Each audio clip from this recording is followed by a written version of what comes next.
आप कैसे 10,000 की सैलरी में फाइनेंशियल फ्रीडम हासिल कर सकते हो। अपनी फैमिली में आपने अपने पापा को दिनों रात मेहनत करते देखा होगा। चाहे उनकी तबीयत कैसी भी हो, वो लगातार काम में लगे रहते हैं। कई लोग तो रिटायरमेंट की एज में भी अपने घर का पेट पालने के लिए काम करने को मजबूर होते हैं। वजह है फाइनेंशियल नॉलेज की कमी। इंडियन सोसाइटी में ज्यादा पैसा होना प्रॉब्लम माना जाता है। स्टॉक मार्केट और बिजनेस रिस्की है, तो सबसे बढ़िया यही है कि एक अच्छी सी जॉब करो और जिंदगी भर सैलरी के लालच में काम करते रहो। टोनी रॉबिन्स ने अपनी इस बुक में फाइनेंशियल फ्रीडम हासिल करने के वो प्रिंसिपल्स शेयर किए हैं जिन्हें उन्होंने अमेरिका के सबसे सक्सेसफुल लोगों की स्टडी करके जाना है। टोनी रॉबिन्स की लिखी book money master the game से मैंने सीखे ये 8 लाइफ लेसन जो आज मैं इस वीडियो में शेयर करने वाला हूं। तो चलो वीडियो शुरू करते हैं। Lesson 1, learning is the first step. जो इंसान अचानक से बहुत अमीर हो जाता है वो कभी अपनी वेल्थ को लंबे समय तक रिटेन नहीं कर पाता। इस दुनिया में अमीर तो कोई भी हो सकता है, पर अमीर बने रहना आसान नहीं है। जब आपके पास पैसे आने लगते हैं तो लोग आपको लूटने की कोशिश में लग जाते हैं। यहाँ मैं आपके दोस्तों और रिश्तेदारों की बात नहीं कर रहा, बल्कि उन लोगों की बात कर रहा हूं जो आपकी फाइनेंशियल जर्नी में गाइड बनने की कोशिश करते हैं।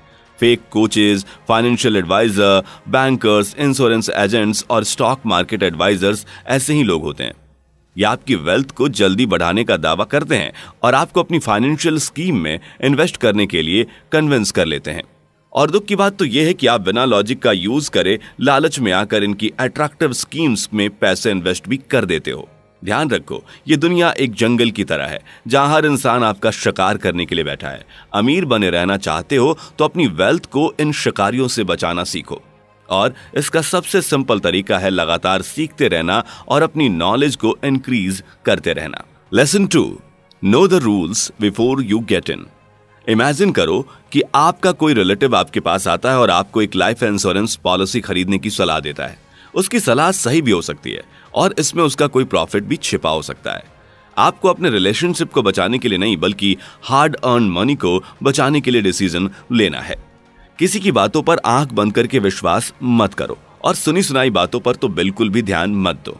अपनी वेल्थ को सही जगह इन्वेस्ट करना चाहते हो तो इन्वेस्टमेंट के बेसिक कॉन्सेप्ट्स को खुद सीखना शुरू करो। आपको यह पता होना चाहिए कि कहां पैसा इन्वेस्ट करके आपको लॉन्ग टर्म में प्रॉफिट होता है और कहां से शॉर्ट टर्म में प्रॉफिट निकाला जा सकता है।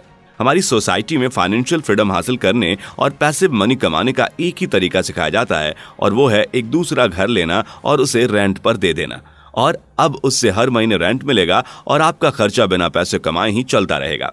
बहुत ही कम लोग स्टॉक मार्केट में इन्वेस्ट करने की सोचते हैं। स्टॉक मार्केट को काफी रिस्की माना जाता है, लेकिन क्या यह सच में रिस्की है? जी नहीं। रियलिटी में रिस्क जैसी कोई चीज नहीं होती। रिस्क सिर्फ तभी होता है जब आप बिना इंफॉर्मेशन और नॉलेज के इन्वेस्ट करने निकल पड़ते हैं। इन शॉर्ट, मनी गेम को मास्टर करना चाहते हो तो इसके रूल्स को अच्छी तरह से समझ लो।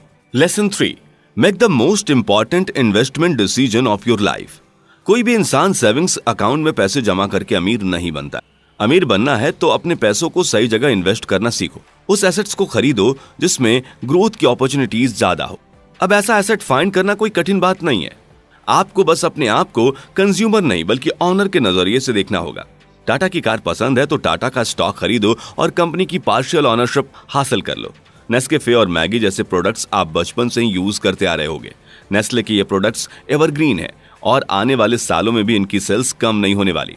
नोट दैट, यहां मैं कोई स्टॉक रिकमेंडेशन नहीं दे रहा, बल्कि आपको यह समझाने की कोशिश कर रहा हूं कि जिन प्रोडक्ट्स को आप ऑलरेडी डेली लाइफ में यूज कर रहे हो उनके कंज्यूमर बनकर मत रहो, बल्कि उनके स्टॉक्स को बाय करके उन कंपनीज के मालिक बनो। वैसे जब बात इन्वेस्टिंग की आती है तो इसमें डाइवर्सिफिकेशन भी बहुत इंपॉर्टेंट होता है। अपने पैसों को एक जगह इन्वेस्ट करने के बजाय अलग अलग एसेट्स में इन्वेस्ट करो। इससे आपका पैसा अलग अलग मार्केट कंडीशंस में भी सिक्योरिटी के साथ ग्रो होता रहेगा। Lesson 4, know the price of your dreams. अगर आप ये वीडियो देख रहे हो तो आई एम श्योर कि आप भी फाइनेंशियल फ्रीडम हासिल करना चाहते हो। तो मेरे एक सवाल का जवाब दो, आपको फाइनेंशियल फ्रीडम हासिल करने के लिए कितने पैसों की जरूरत है? कहने का मतलब है कि आपको कितने पैसे मिल जाएं कि आपको जिंदगी में कोई काम ना करना पड़े। कोई कहेगा 10 करोड़ तो कोई कहेगा 100 करोड़, लेकिन एग्जैक्ट नंबर जानने की कोशिश आज तक किसी ने नहीं की होगी। इमेजिन करो कि आपकी फैमिली के मंथली एक्सपेंसेस 50,000 रुपए हैं। यानी कि अगर आपको कहीं से 50,000 रुपए महीने मिल जाएं तो शायद आपको पैसे कमाने की कोई जरूरत नहीं होगी। ऐसे सिस्टम को क्रिएट करो जिससे आपको ये 50,000 रुपए बिना मेहनत के मिल सके। इसमें बैंक एफडी का इंटरेस्ट, स्टॉक मार्केट के डिविडेंड्स या पैसिव इनकम कमाने वाला कोई वर्क हो सकता है। ये एक छोटा मोटा हिसाब है। ऑब्वियसली यहाँ हमें फ्यूचर की अनसर्टेनिटीज, इन्फ्लेशन को भी कंसीडर करना होगा। फाइनेंशियल फ्रीडम हासिल करना कोई कठिन बात नहीं है, पर आपको कितना अमाउंट मिल जाने पर आप फाइनेंशियली फ्री हो जाओगे ये जानना बहुत जरूरी है। रियलिटी ये है कि इस दुनिया में हर इंसान ज्यादा से ज्यादा पैसा कमाना चाहता है और उनकी विशेस पर लिटरली कोई बैरियर नहीं है। फाइनेंशियल फ्रीडम हासिल करने के लिए सबसे पहले आपको अपना एनफ खोजना होगा, जिससे ज्यादा हासिल करने की इच्छा आपको होनी ही नहीं चाहिए। Lesson 5, journey to absolute financial freedom. इस बुक में ऑथर टोनी रॉबिन्स ने एब्सोल्यूट फाइनेंशियल फ्रीडम की बात की है। एब्सोल्यूट फाइनेंशियल फ्रीडम वो है जिसमें आपको अपने एक्सपेंसेस और लग्जरीज को पूरा करने के लिए कोई मेहनत ना करना पड़े और आप जो मन में चाहें वो कर सको। एब्सोल्यूट फाइनेंशियल फ्रीडम तक पहुंचने के 5 स्टेप्स हैं जिन्हें आपको एक एक करके हासिल करना होगा। पहली स्टेप है फाइनेंशियल सिक्योरिटी।